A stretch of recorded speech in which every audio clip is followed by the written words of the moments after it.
Selamat pagi pemirsa, apa kabar Anda pada pagi hari ini? Senang sekali saya Ibnu Fadil dapat menemani Anda di Berita Kaltim hari ini. Sejumlah informasi penting telah kami siapkan untuk Anda dan berikut di antaranya. Ledakan keras terjadi di APMS Kampung Ngenyan Asa, Kecamatan Barong Tongkok, Kutai Barat.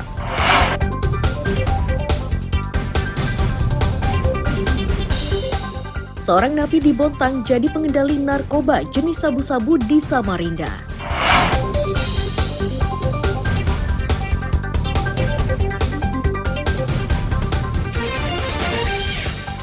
Pemilihan Monak dan Ringeng Sendawar 2022 untuk mengenalkan potensi wisata dan budaya berlangsung meriah.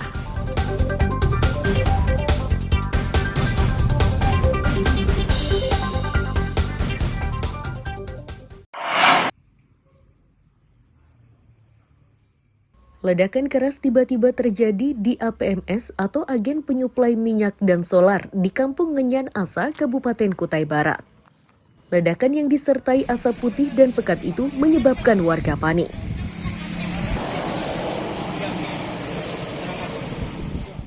Polisi yang tiba di lokasi kejadian memastikan peristiwa tersebut disebabkan alat pemadam kebakaran atau APAR di APMS meledak. Kerasnya ledakan menimbulkan beberapa kerusakan, termasuk mesin pompa BBM. Untuk memastikan sebab terjadinya ledakan, beberapa serpihan disita untuk diselidiki.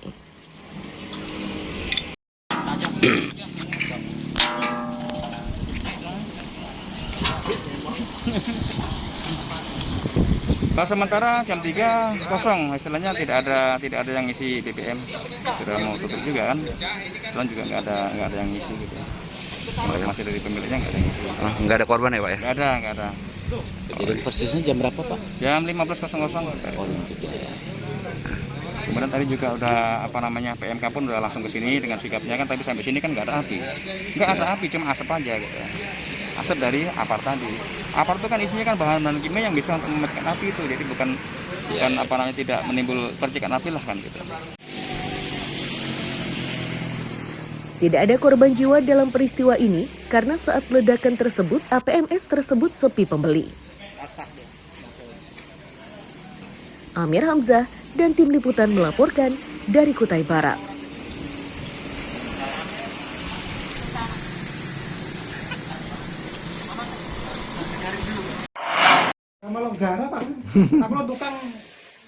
Tiga rumah di perumahan Korem, Blok Sungkai Lempake, Samarinda Utara kondisinya mengkhawatirkan. Pergeseran tanah pada bangunan tersebut menyebabkan dapur rumah terpisah dengan bangunan utama. Khawatir oleh pergerakan susulan, penghuni rumah memilih mengungsi ke tempat yang lebih aman.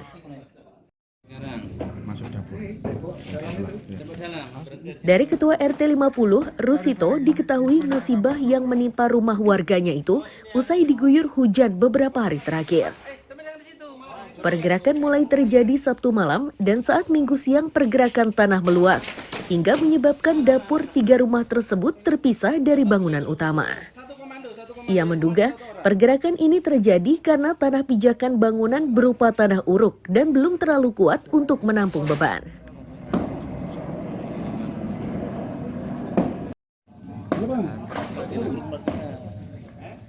Ini kejadian mulai dari tadi malam, tapi tadi malam belum seberapa parah, sekitar jam 12-an sudah mulai pergerakan.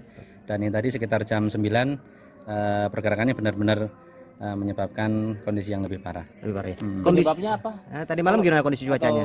Cuaca gitu tuh. Kalau cuaca sih baik-baik saja. Ini awalnya beberapa waktu yang lalu itu waktu ada hujan deras itu ada air yang cukup deras dari atas. Ini kebetulan juga tanahnya tanah uruk, bukan tanah asli, jadi rawan pergerakan. Seperti Kemudian yang longsor ini posisi dapur atau gimana Pak sampai terdorong begini? Ini yang dapur kebetulan. Kalau yang rumah utamanya masih aman lah seperti itu. Nah, jadi yang bagian dapur ini ada 3 rumah. Untuk yang 2 rumah ada penghuninya. Untuk yang 1 rumah kebetulan masih kosong. Dari tukang batu sekarang. Saat ini beberapa warga dan relawan dan BPBD berupaya membantu para korban. Mereka juga berharap bantuan dari pemerintah kota untuk meringankan beban warga yang tertimpa musibah. Amir Hamzah dan Iswanto melaporkan dari Samarinda.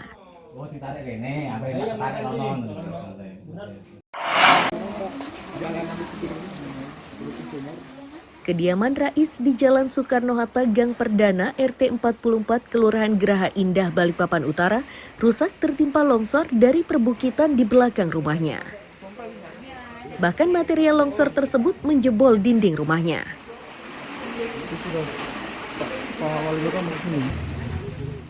Rais menyatakan sebelum longsor ia sudah berusaha memindahkan barang berharganya ke tempat yang lebih aman karena ia menyadari longsor akan terjadi.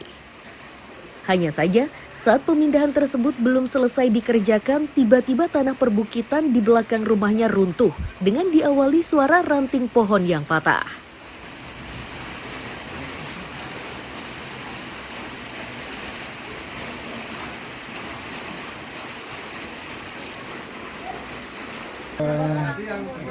Saya lagi beres-beresin. Apa lagi beres-beres? Ya, beres-beresin kulkas ini.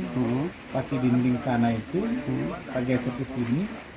Pas kurang lebih 5 meter dari sana, jebol langsung. Langsung jebol ya? Iya. Pak, itu waktu Sebelumnya pas ada tanda kah? sebelumnya sudah ada tanda-tanda nggak? Ya. Sebelum longsor ini sudah ada tanda nggak? Iya, sebelum itu ada tanda kayu. Kayu di atas itu rebah patah, bunyi. Oh, bunyi. Patah. Jadi setelah itu tanda yang kedua pintu. Pintu ini renggang sama kusinnya. Ketua RT 44 Geraha Indah Supriyadi menyatakan longsor tersebut sudah 2 kali terjadi. Pada musibah pertama, 1 rumah menjadi korban. Tahun lalu sudah 2 kali itu Longsor. longsor ya, sampai rumah yang atas itu ambruk juga. Ini yang ketiga. Jangan gitu Nade. Pokoknya jam berapa ini? Kalau longsornya jam 3:30, jam 4 itu lagi Pak. Pas hujan lagi deras. Ya. Kalau sudah dengan suara-suara kayu-kayu itu kita jam 1. Harus suara runtuhan gitu Pak ya. Iya.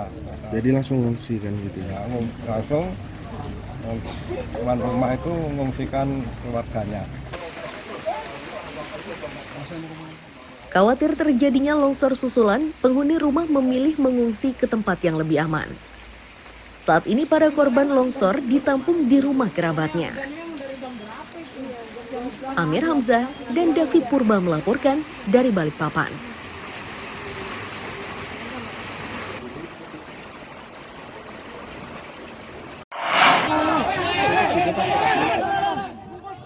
Lokasi pencarian korban tenggelam di Sungai Karangmumus, kawasan Sempaja Timur, Samarinda, mendadak geger menyusul penemuan Adli Agil yang dilaporkan tenggelam saat bermain di tempat tersebut.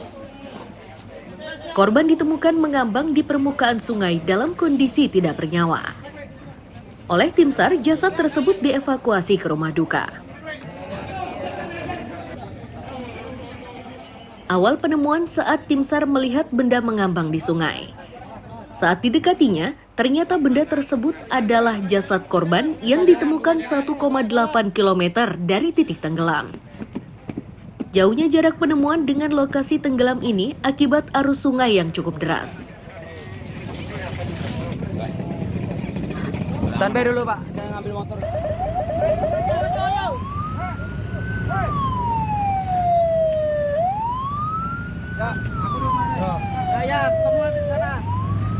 Tadi dari keluarga dan rekan-rekan potensi SAR melihat rambut awalnya, tidak melihat langsung secara utuh, tapi kita indikasi itu ada korban. Akhirnya kita beraksi bersama-sama untuk mengecek dan mengevakuasi. Ternyata A1 itu adalah korban yang kita cari. Kemudian dari posisi tenggelam hingga posisi ditemukan berapa jarak yang itu? Ya, untuk radius jarak dari TKP sampai korban ditemukan ini jarak 1,8 km. 1,8 km Ya, ya. tadi- Apa yang menyebabkan jenazah ini sampai larut sedemikian Ya, jauh? penyebabnya faktor utama di sungai ini dari kita kemarin melakukan pencarian memang arusnya cukup deras. Sebelumnya tim SAR gabungan bersama warga selama 2 hari melakukan berbagai cara untuk menemukan korban. Upaya yang sudah dilakukan mulai penyisiran, penyelaman, hingga pemasangan jaring. Amir Hamzah dan Iswanto melaporkan dari Samarinda.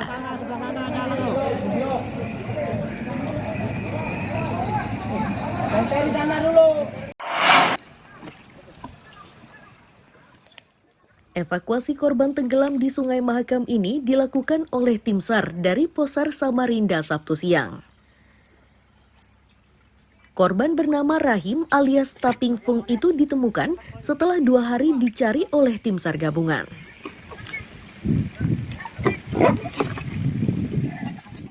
Kasih Ops Basarnas Balikpapan Basri menyatakan korban ditemukan mengapung di permukaan Sungai Mahakam 400 meter dari lokasi tenggelam.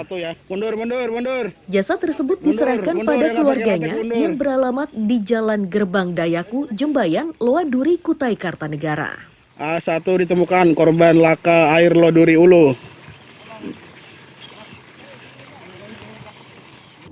Pada pukul 07.25 waktu Indonesia Tengah, tim SAR gabungan berhasil mengevakuasi korban di Sungai Mahakam, Loaduri dalam keadaan Mike Delta. Jarak ditemukan korban dari LKP 400 meter arah hilir. Selanjutnya korban dievakuasi ke rumah duka. Atas nama pimpinan, ucapan terima kasih kepada seluruh potensi SAR yang terlibat dalam pelaksanaan operasi SAR. Pencarian dilakukan oleh tim SAR gabungan sejak Kamis sore. Kapal kayu yang ditumpangi korban itu tenggelam saat mengangkut pasir dari Jembayan menuju ke dermaga Haji Nata. Diduga kapal ini tenggelam karena mengalami kebocoran. Amir Hamzah dan tim liputan melaporkan dari Kutai Kartanegara.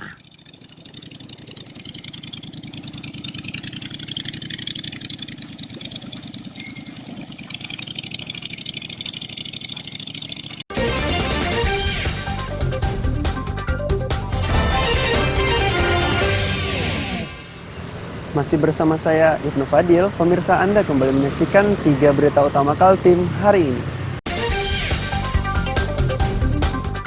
Ledakan keras terjadi di APMS Kampung Ngenyan Asa, Kecamatan Barong Tongkok, Kutai Barat.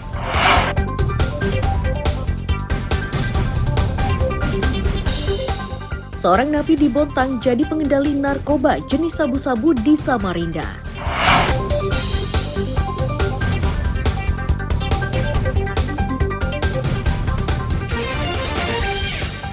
Pemilihan Monak dan Ringeng Sendawar 2022 untuk mengenalkan potensi wisata dan budaya berlangsung meriah.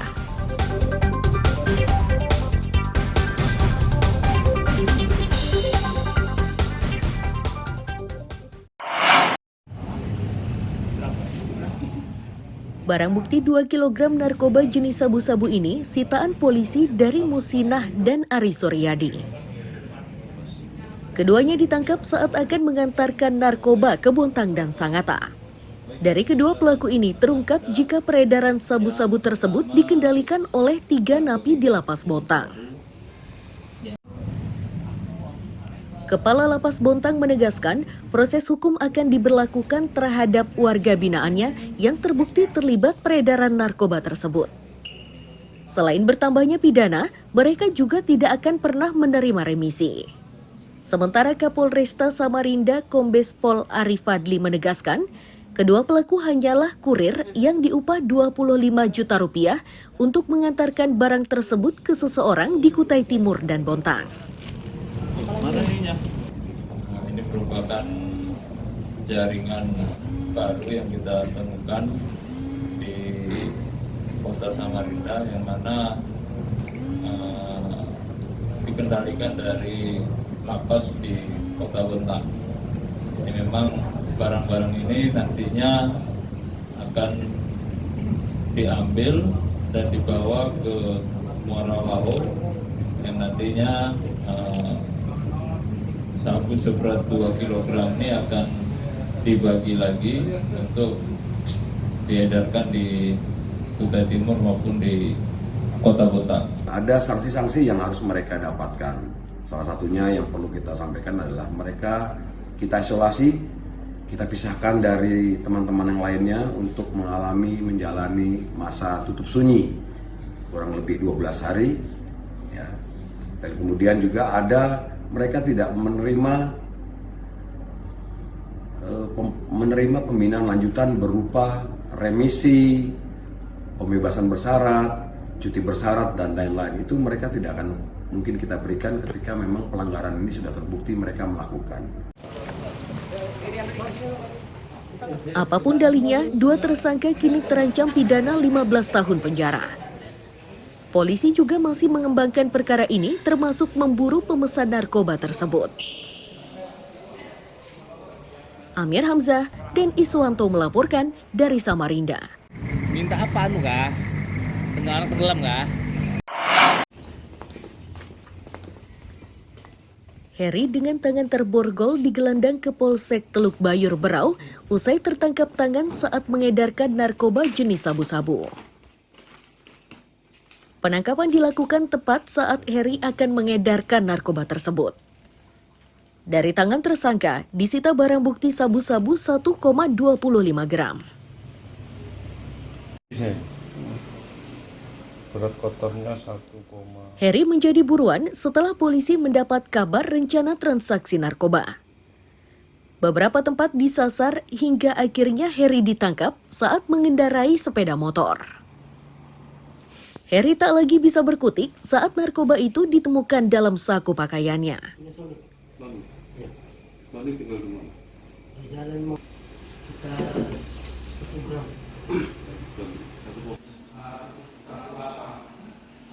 Yang diduga ada peredaran narkoba di wilayah Teluk Bayur, maka anggota menyisir, kemudian menemukan saudara H yang berada di Jalan Sudnadin. Kemudian kita lakukan penggeledahan, ternyata didapati paket yang diduga narkotika golongan 1 atau sabu. Dari hasil penimbangan kami itu barang bukti sabu seberat 1,25 gram. Dari penyelidikan kami di lapangan bahwa tersangka ini juga merupakan jaringan dari Tanjung. Karena ulahnya tersebut, tersangka terjerat Undang-Undang Narkotika dengan ancaman pidana 12 tahun penjara. Amir Hamzah dan Miko Gusti melaporkan dari Kabupaten Berau.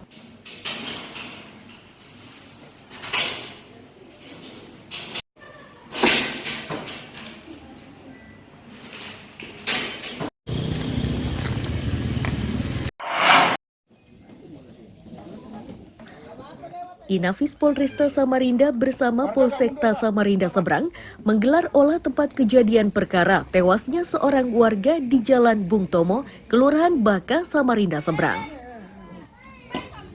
Sebelumnya polisi sudah menangkap pelaku bernama Ambo Mase, mantan napi perkara penganiayaan. Peristiwa berdarah ini bermula saat korban bernama Asrul keluar dari rumah sembari membawa senjata tajam jenis parang. Melihat hal itu, pelaku menegurnya. Tak jelas siapa yang memulai, namun dua orang ini akhirnya terlibat perkelahian hingga akhirnya korban tewas dengan sejumlah luka.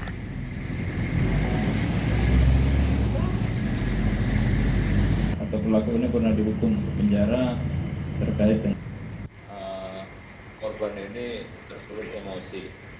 Kejadiannya ini adalah ketika pelaku bersama satu orang saksi sedang duduk-duduk di depan gang, kemudian korban ini mendatangi tempat di mana pelaku ini berada, kemudian melakukan gerakan-gerakan atau kegiatan yang akhirnya memancing dari pelaku ini untuk mengeluarkan kata-kata yang mungkin menyinggung perasaan dari korban. Akibat peristiwa tersebut, Ambo terjerat pasal 338 KUHP tentang penganiayaan yang mengakibatkan nyawa orang meninggal dunia. Ambo yang sudah ditetapkan sebagai tersangka itu terancam pidana 15 tahun penjara. Amir Hamzah, Iswanto melaporkan dari Samarinda.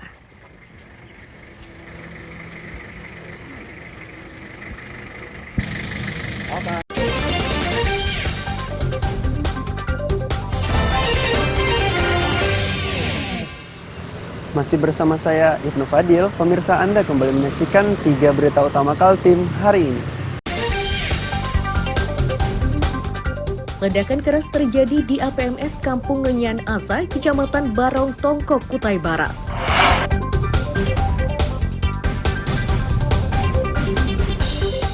Seorang napi di Bontang jadi pengendali narkoba jenis sabu-sabu di Samarinda.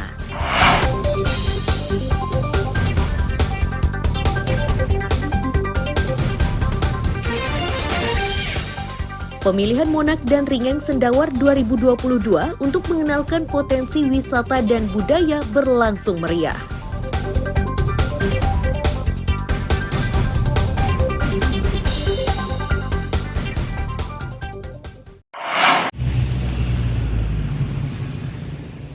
Vaksinasi terhadap hewan peliharaan kini menjadi target bidang kesehatan hewan Dinas Pertanian dan Peternakan Kabupaten Berau untuk menghadapi ancaman penyakit mulut dan kuku. Mereka harus bekerja cepat karena jumlah hewan ternak mencapai belasan ribu, sedang yang sudah disuntik vaksin baru mencapai 1.087 ekor.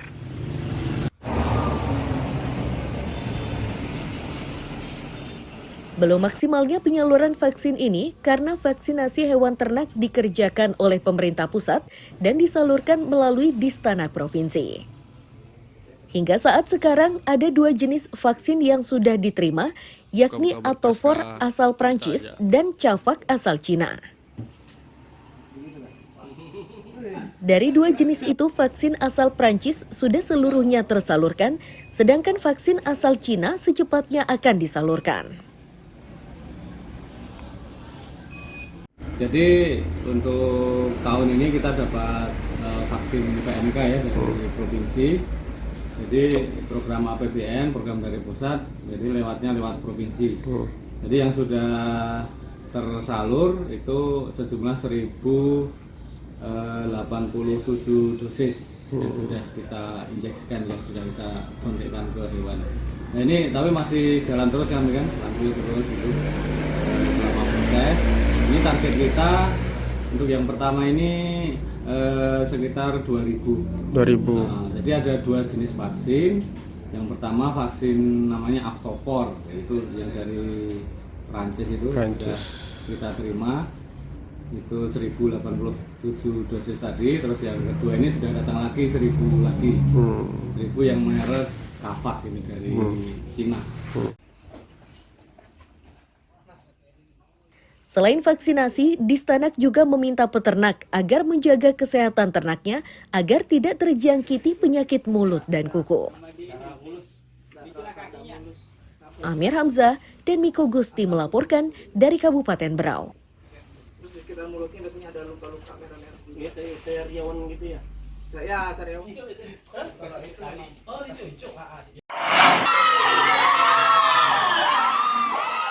Kebahagiaan menyertai peserta pemilih Putra dan Putri Sendawar 2022. Peserta yang berasal dari semua kecamatan di Kutai Barat ini patut bergembira karena terpilih menjadi pemenang dan dinobatkan menjadi Monak Ringeng Sendawar 2022. Peserta yang mengikuti pemilihan Monak dan Ringeng ini berjumlah 52 peserta. Selanjutnya mereka akan diseleksi menjadi 32 peserta dan kemudian dipilih 1 pasangan sebagai pemenang. Berbeda dengan pemilihan duta wisata dan sejenisnya, pemenang Monak dan Ringeng ini berkewajiban untuk mengenalkan potensi wisata di kecamatannya masing-masing dengan maksud untuk lebih meningkatkan jumlah wisatawan yang berkunjung di daerahnya.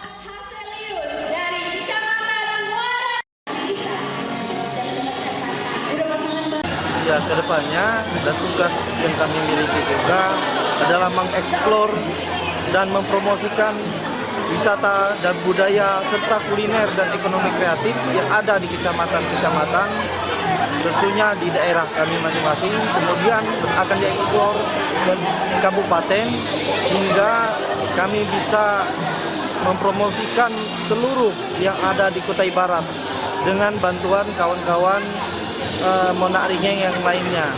Bedanya antara Putri Pariwisata dan Duta Wisata dengan Monak dan Ringeng adalah Putri Pariwisata itu untuk tingkat provinsi dan nasional.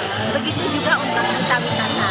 Sedangkan untuk Monak dan Ringeng ini adalah duta-duta wisata yang khusus ada di Kutai Barat yang bertugas untuk mempromosikan wisata, budaya, seni, dan lainnya khusus di kecamatannya masing-masing. Di penghujung acara, penonton dan peserta disuguhi berbagai tarian tradisional. Selanjutnya, pada para pemenang memiliki tanggung jawab untuk mengenalkan wisatanya ke luar daerah. Amir Hamzah dan tim liputan melaporkan dari Kutai Barat.